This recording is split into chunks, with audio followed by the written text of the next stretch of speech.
I'd like to share with you a vision that I saw in my meditation about almost 4 weeks ago. And it was very profound. And usually I don't share whatever visions I experience, because a lot of times it's just for something one has to learn from, or advice or counsel that one has to draw from. But this one, I felt, I was inspired to share it with you all today, because it merits deeper contemplation, and its message is very necessary in where we as a humanity are, we as people are, we as souls are in this day and age. So this vision appeared to me as I was in the preparation stages of my meditation. So it was around just after 4 a.m. And you all know about the preparation stages we go through. We have practiced them together. And let's explore how I got to this point where the vision appeared. And basically, we start our meditation with engaging with nature, which we do as by sort of closing our eyes, letting go of all our tensions, worries, and then we enter a beautiful and serene space in nature. A lot of times for us, we are at the top of a mountain.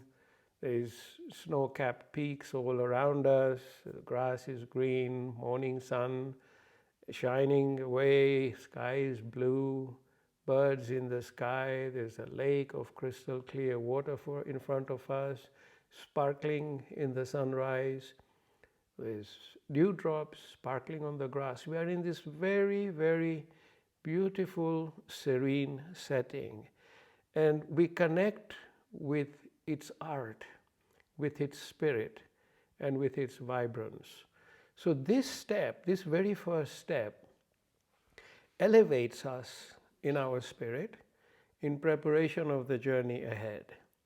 It takes us to a deeply appreciated part of our material reality. This is very important. This part is present with us, but not always noticed or consciously dwelt in or appreciated. So this step of going into this serene, vibrant nature, apart from its mental, emotional, and spiritual elements, is also an acknowledgement by our soul of the beautiful gift of life in our material world. This world may have many of its challenges. It may be spiraling downwards at the speed of light, but everything is not all bad. Remember that. Everything is not all bad. And remember this statement because it emerges and is an important part of the vision I'm going to share with you. The second step in our preparation is emptying and cleansing our mind. Now here, obviously, each one of us, we live with material consciousness, and we are souls here to experience this journey through the material, using our material consciousness. But our minds, which are an integral part of this consciousness, blended with our emotions, are racing. We are being bombarded with so many thoughts, so much information. We are generating so much thought in our minds. Every second, we are feeling all kinds of emotions from minute to minute. Our mind is filled with clutter. And that clutter is in the form of thoughts and emotions. That is a marshmallow or a mesh of the past, the present, the future. It's chaos. And that's what I mean by mental clutter. Now, if you want to test your own mental clutter, unless you're a very disciplined person, find a quiet spot at home or an armchair, sit quietly on your own and stop thinking. And in a few minutes, and leave your mind open, thoughts are going to start coming at you. And they'll start coming at you and hitting you, and some of them are just nonsense. They're coming from the past, the things you were supposed to do, the things you're worried about. Everything comes, and 10 minutes into that armchair experience, you are in utter chaos. So that's what I mean by clutter, mental clutter. So when we are preparing in meditation, once we get to this, the beautiful, vibrant serenity of nature, we then proceed to cleanse the mind, to empty the mind. And this symbolically, while we are on the top of the mountain next to the lake, we see this beautiful golden cage filled with these colorful birds that are flying around, chirping away, making a great deal of noise and chaos. And that's the mind. The cage is the mind. The birds are our thoughts. And we have all learned to open that cage and let go of our thoughts. Let go of these noisy birds. We watch them fly away into the horizon until they're gone. They've also flown into the vibrance of nature, by the way.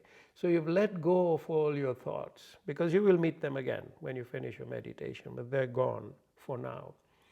Now, when you look at a cage that was full of birds, chaotic, noisy, when it's empty, it's a great feeling, it's quiet. But it's also got a lot of residual mess that the birds have left behind. And so what do you do with that empty cage, with all its residual mess? You could not see it before because it was filled with noisy birds, but now the birds are gone. You see the mess, you see the residue. And so this residue of theirs is eating away at the floor of the cage. So we go through a step of cleansing the cage. We go through a step of restoring it to its shiny, brilliant, and pure status. And this is exactly what we do with our minds in that meditation preparation stage, because our mind is like the cage. And when all thoughts are gone, it too needs cleansing and purification, which comes from the power of our intention to cleanse. This intention has great power when you invoke the word cleanse. It has great power because it comes from the level of the soul. And the soul always seeks to foster a clean and healthy body and mind for its journey in this world. So when you invoke that, you start cleaning up the mind. So my friends, the hidden dirt in our minds, which we don't see, is a source of great conflicts and challenges in our lives and our relationships and everything else. But most of us don't know it because it's hidden amidst the chaos. So we don't know it, but it's there. So when we cleanse them away with our powerful intention of the invocation of the word cleanse, off they go. They get cleansed, they get healed. Everything is restored in the mind as we prepare to go further in meditation. So now we are in nature with a clean and empty mind, free of all thoughts. So I went through the second stage in preparation. And at this point, we're now ready to switch the material consciousness off. Now, what is switching the material consciousness? See, the material consciousness is the sum total of our entire mental reality, in inverted commas. It encompasses all our thoughts, perceptions, opinions, attitudes, and feelings that we harbor in the present, including all the people and material aspects that make up our reality. That's part of our material consciousness.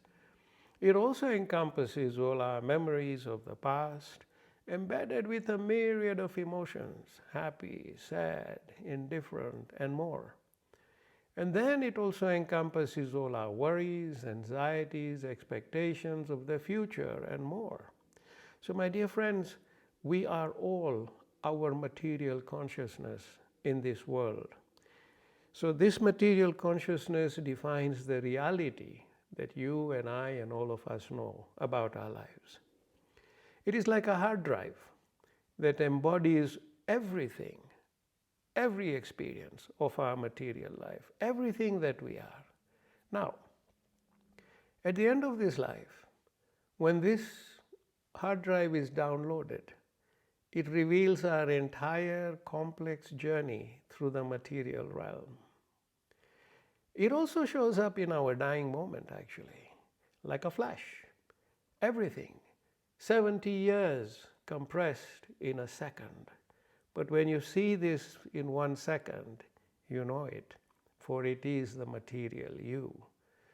So in our meditation, once we have emptied the cage and cleansed it, emptied our mind and cleansed it, we have reached zero thought. And at zero thought, we switch off the material consciousness. We totally disengage from all the material consciousness, all things material, completely disengaged. What does that leave us with? We are now in the spiritual consciousness, which is our highest consciousness. The one that silently observes all that is played out in the material realms. So with the material consciousness switched off, we are now in the spiritual consciousness. This consciousness is like an atom in the makeup of the soul. The soul, which is the real you, the timeless, eternal you, your spiritual consciousness now takes over and leads you to higher stages of your journey in your meditation. So that is the third step.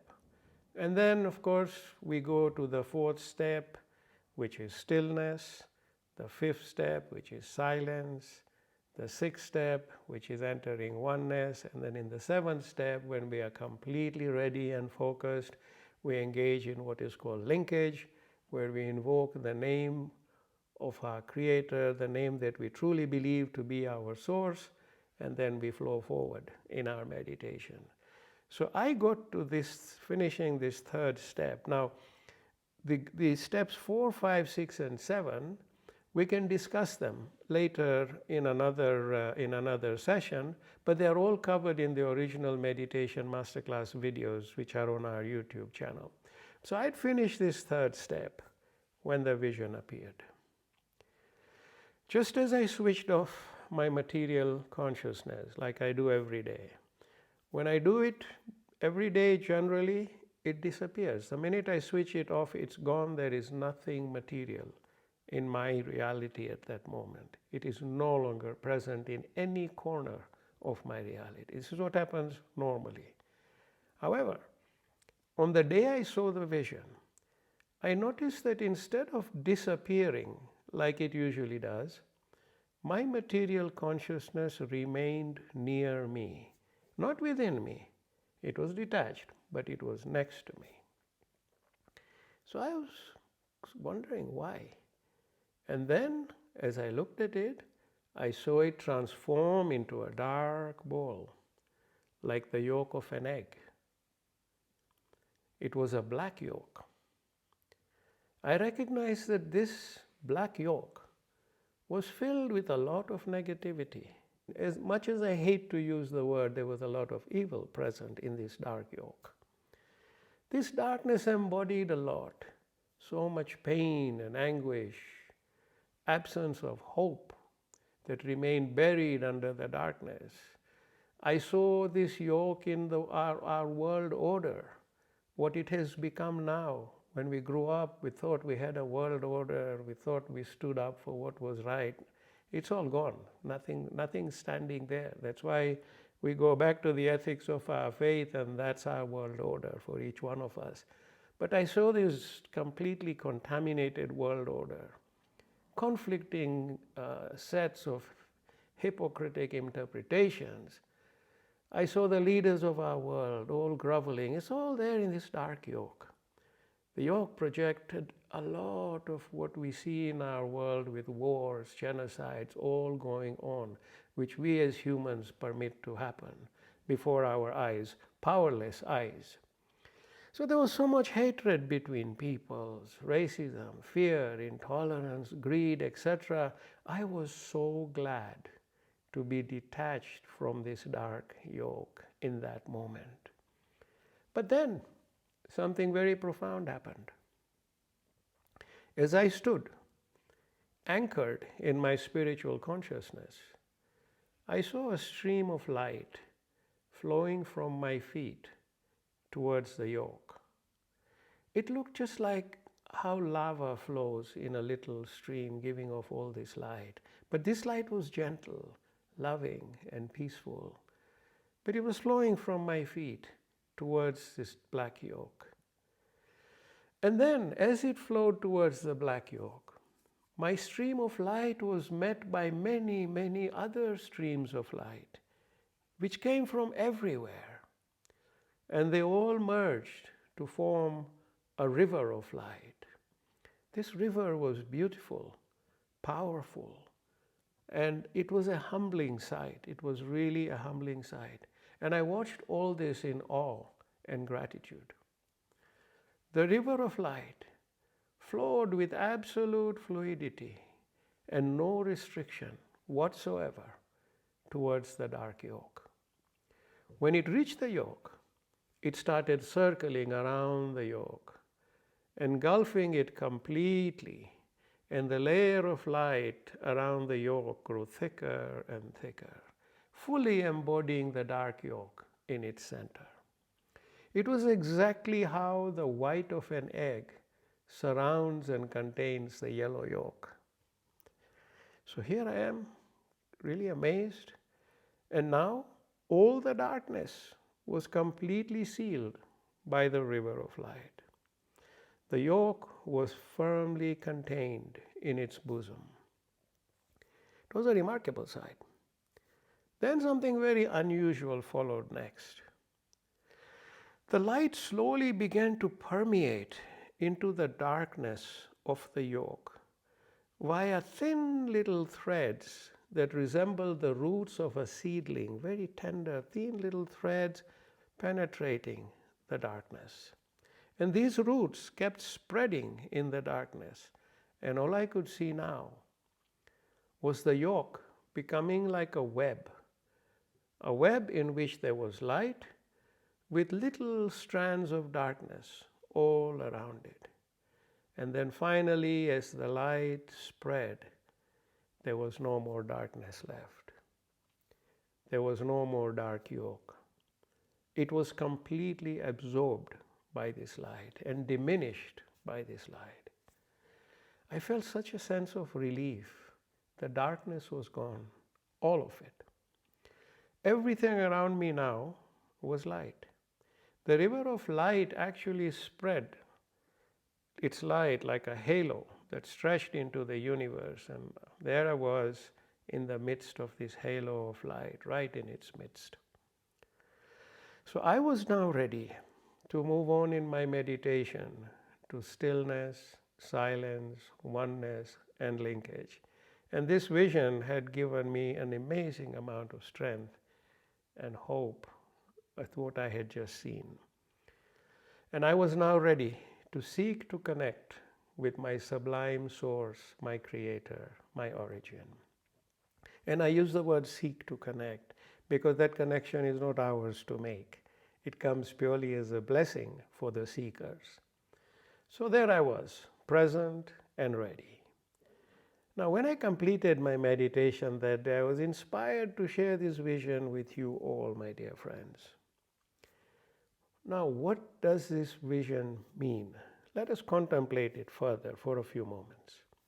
There are so many aspects and interpretations to it, which I encourage you to dig into in your quiet moments because you will find so many meanings from it. But I will share a couple of my interpretations with you today to get us started. But this is just really scratching the surface. Let's start with the dark yoke. What is the dark yoke? So this yoke is self-explanatory, but it does deserve a closer look. It is no secret that our world is spiraling into an abyss before our eyes. It is no secret, with negative aspects of human consciousness dominating over the positive. All we have to do is watch the news and we have our answers. So that's no secret, it's there. We are spiraling. However, this moral breakdown and spiral is all human-made. It is our own creation, either through our active participation or through doing nothing about correcting what is not right. So we have all created this dark yoke, both actively and passively. And what can we do to change this, you may ask? Well, a vision just gave us many possible answers and solutions. Remember, in this world of darkness, there is still a lot of good hidden or buried everywhere. Like, for example, the art and vibrance of nature, which I talked about as our first step in building our focus. There's a lot of good, there's a lot of beauty, there's a lot of positive everywhere present, but it is buried under the darkness. There's beauty and richness everywhere. It is not gone, it's just buried. And we should start giving time, focus, and attention to them rather than allow ourselves to be totally consumed by the nonsense and falsehood that surrounds us, especially in our media and social media. There's a very simple edict about this world from time immemorial, which says, whatever you seek, you can find. Whatever you seek, you can find. Funny, it doesn't say you will find, but it says you can find. So we are opening those possibilities. If you seek good, seek positive, seek beauty, you will find it. If you seek darkness, despair, and hopelessness, you can find it too. Unfortunately, these aspects of our world, the negative aspects, are being actually pushed onto us by the media every day. Hence, we have all stopped seeking for what is good, my dear friends. We are seekers that have stopped seeking, and that's what this vision was telling me. So one thing that I came away with from this dark yoke is to return to being a seeker once again. A seeker of that which is good, that which is hopeful and inspiring. A seeker of happiness, peace, and light. If all of us were to do this, our world will change, because we will stop contributing to the darkness and despair through our thoughts, actions, reactions, and energies. We can change the world. We need to all become seekers of what is good, positive, and light. So take the time to contemplate the dark yoke further, my dear friends, and you will find more and more about it that is not bad at all. Not all is bad. There's a lot of good just buried. Now let's seek it. So let's look at the next part of the vision, which is the little stream of light that flows from my feet in the spiritual realm. What is this light? This light is me, the real me. Each one of us is a being of light, and our light is eternal. It is the source of our life. It is the light of life itself. And it springs from me and flows towards the yoke, because I am at this moment also living within the yoke. So it springs from me and flows towards the yoke, because I am at this moment also living within the yoke. I am life, experiencing the yoke. And this little stream of light is me flowing to my body that is physically manifested in the yoke. That's what this stream of light is. And as long as I journey in the yoke, my light is there, ever present in the yoke. So why don't I see this light every moment of my existence in this world? It is because of my material consciousness, which dominates my reality. It dominates me to such an extent that I even question my light. Is it really there? Am I light? Or is this all an existence that will disappear as soon as I die? Will I simply cease to exist? That's how powerful the material consciousness is, my dear friends. It can make you question your very spirit by showing you the opposite of your true spirit or nature all around you. Remember, I used the word earlier, which I hate to use, which is evil, to describe that dark yoke and what it was filled with. If you read the word live, L-I-V-E, backwards, what do you get? E-V-I-L, evil. And that's what our consciousness is showing us, the opposite of live. Live comes from life, life comes from light. Consciousness is showing us the opposite, which appears to us as evil. So none of us is pure darkness. We all embody both light and darkness. But darkness is what our consciousness is projecting to us today, and we have recognized that. Hence, as we become seekers again and seek what is good and seek light, our light will emerge again in our material consciousness. And as more light emerges, the faster it spreads and shifts our material realm towards a healthy state again. So this little stream of light, it is me, it is the eternal me that is connected to the yoke, and so I am now flowing towards it. What are the other streams of light that join me from everywhere? Well, it is you.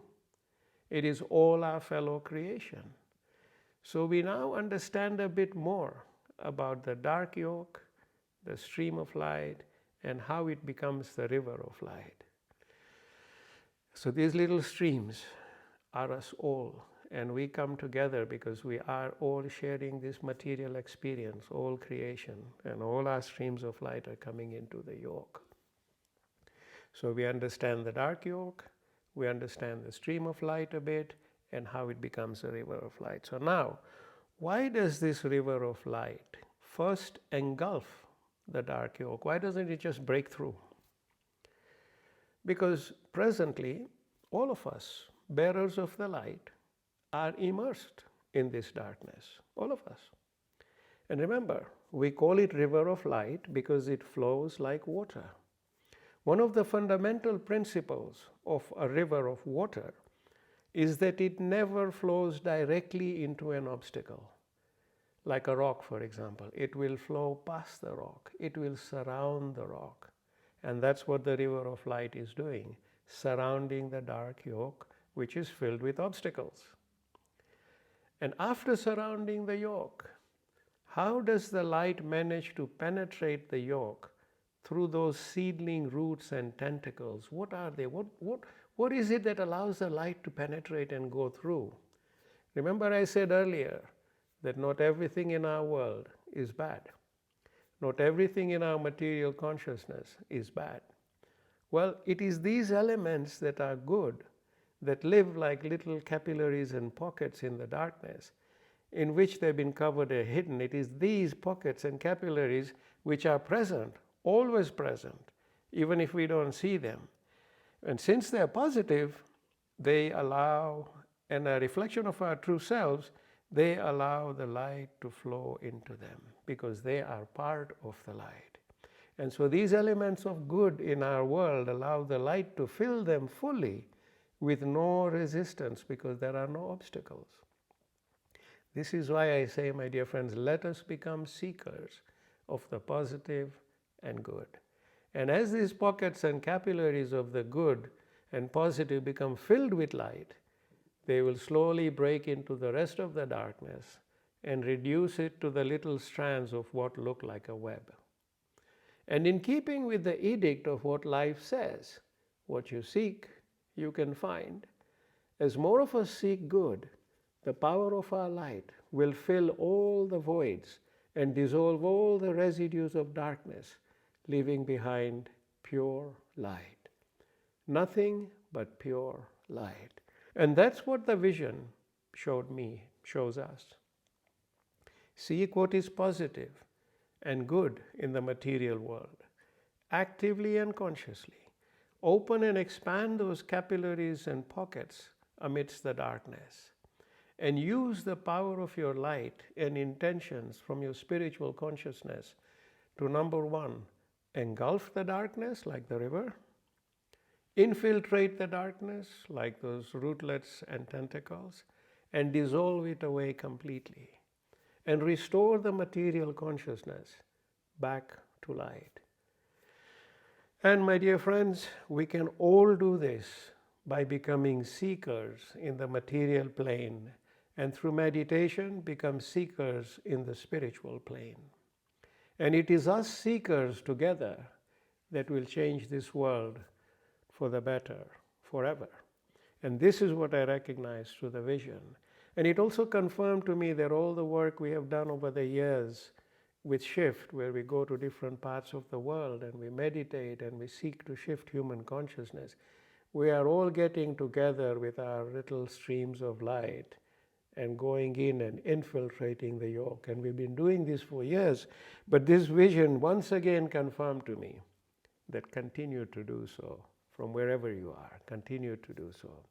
And I celebrate our good fortune to be part of this blessed process. Even what we are doing today in sharing hope is we are sending our light into those capillaries and pockets and spreading light and helping all our fellow beings and bringing end to wars. So I celebrate our good fortune of being part of this blessed process. We have much work left ahead to do, but the vision of the disappearance of the dark yoke is priceless, and it is filled with profound happiness and worth working hard towards for every moment of the rest of our lives. And together we can help enable this exalted future. So this is a message I wanted to share with you, and this is my interpretation of the vision. I'm sure many of you will interpret it quite differently. And many other interpretations at a material level came past me, and I go, I'm not going to influence you in any way. I'm going to share with you purely what I was meant to draw from it. Now you meditate on it, contemplate, and see what you're meant to draw from it.